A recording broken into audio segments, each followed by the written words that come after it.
ومن احسن قولا ممن دعا الى اللہ وعمل صالحا وقال اننی من المسلمین. اور جو میں نے بتایا کہ جو لوگ اس مرتبہ ولایت پر پہنچ جائیں ان کی اس دنیا میں ایک ہی خواہش رہ جاتی ہے کہ زیادہ سے زیادہ لوگوں کو اللہ کے راستے پر لے آئیں، اللہ سے روشناس کرا دیں، اللہ سے متعارف کرا دیں. یہ متعارف جو ہے معرفت سے بنا ہے نا، معرفت متعارف کرانا، ایک دوسرے کی پہچان، لوگ اللہ کو پہچان لیں، اللہ تعالیٰ کی عظمت ان پر واشگاف ہو جائے، اللہ تعالیٰ کی ربوبیت کے وہ قائل ہو جائیں، اللہ تعالیٰ ہی کو اپنا مقصود و مطلوب اور محبوب حقیقی بنا لیں. اس کے لیے چیز ہے جس کا نام ہے دعوت. وَمَنْ أَحْسَنُ قَوْلًا مِّمَّنْ دَعَا إِلَى اللَّهِ.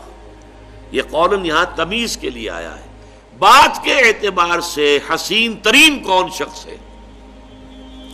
شکل و صورت کے اعتبار سے حسین ترین کوئی اور ہو سکتا ہے، رنگ و روپ کے اعتبار سے حسین ترین کوئی اور ہو سکتا ہے، لیکن یہ جان لیجئے انسان کا سب سے اونچا وصف جو اس کو حیوان سے متمیز کرتا ہے وہ اس کا نطق ہے، گویائی، کلام. اسی لیے انسان کو کہتے ہیں حیوان ناطق. حیوان ہے، باقی ان کے پاس نطق نہیں ہے، گویائی نہیں ہے، کلام نہیں ہے. ہمارے پاس کلام ہے، اور اس کو اللہ تعالیٰ نے سب سے بڑی شے قرار دیا ہے انسانیت کے اوصاف میں سے. الرحمن علم القرآن خلق الانسان علمہ البیان. یہ بیان جو ہے یہ گویا کہ انسان کی سب سے بڑی صلاحیت ہے.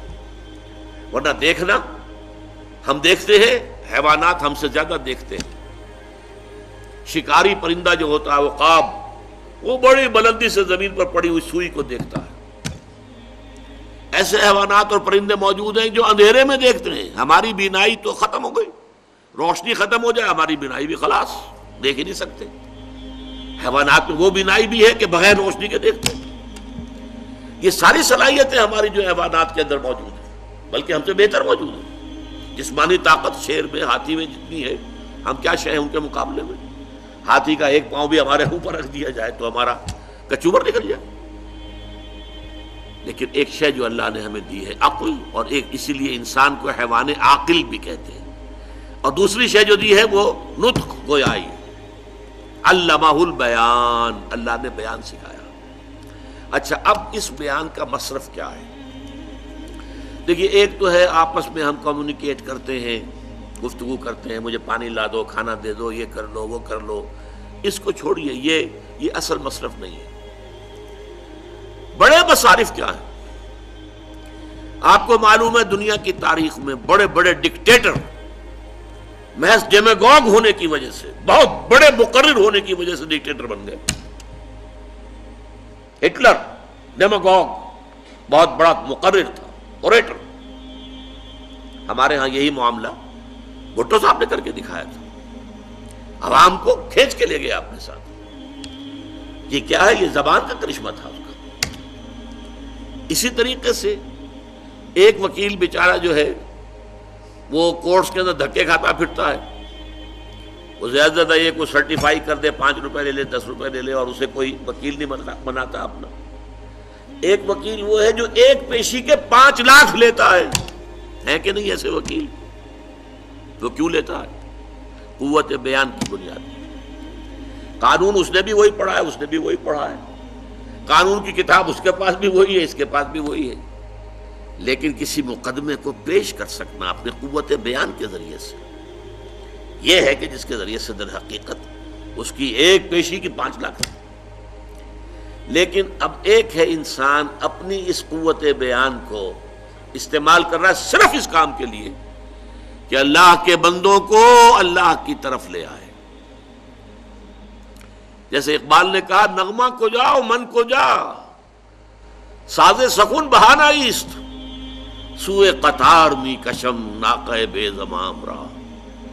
میں کہاں اور نغمہ کہاں، میں شاعر نہیں ہوں، مجھے غزل سرا سمجھ لیا گیا ہے. میں نے تو اس کو ایک میڈیم کے طور پر استعمال کیا ہے. اصل میں تو ناقہ بے زمام، یہ اونٹنی جو اپنی رسی توڑا بیٹھی ہے، اس کی نکیل نہیں ہے، اس وقت بے زمام ہو گئی ہے، بے قابو ہو گئی ہے، کسی حساب کتاب میں آنے کو تیار نہیں، اسے سوئے قطار لا رہا ہوں تاکہ پھر قافلے میں شامل ہو جائے۔ اللہ کے بندوں کو جو بھٹکے ہوئے ہیں، بھولے ہوئے ہیں، ادھر یا ادھر بھٹک کر رہ گئے، ان کو اللہ کی طرف بلانا، یہ ہے مصرف اس قوت بیان کا۔ اور یہی سورہ رحمان کے ان 4 آیتوں کے درس میں میں کہا کرتا ہوں کہ وہ 4 چیزیں چوٹی کی ہیں۔ الرحمن، اللہ کے ناموں میں چوٹی کا، اس لیے کہ آج بھی جیسا کہ آیا درس میں، محض ہم اپنے عمل سے جنت میں نہیں جا سکیں گے جب تک کہ رحمت خداوندی ہماری سازگاری نہ فرمائے۔ الرحمن علم القرآن، سارے علوم اللہ نے سکھائے انسان کو، مگر چوٹی کا علم قرآن کا علم ہے۔ خلق الانسان، فرشتوں کو اس نے بنایا، جنوں کو بنایا، انسانوں کو بنایا، حیوانوں کو بنایا، آسمان بنائے، زمین بنائی، سورج بنایا، چاند بنایا، لیکن سب سے چوٹی کی تخلیق انسان، مسجود ملائک۔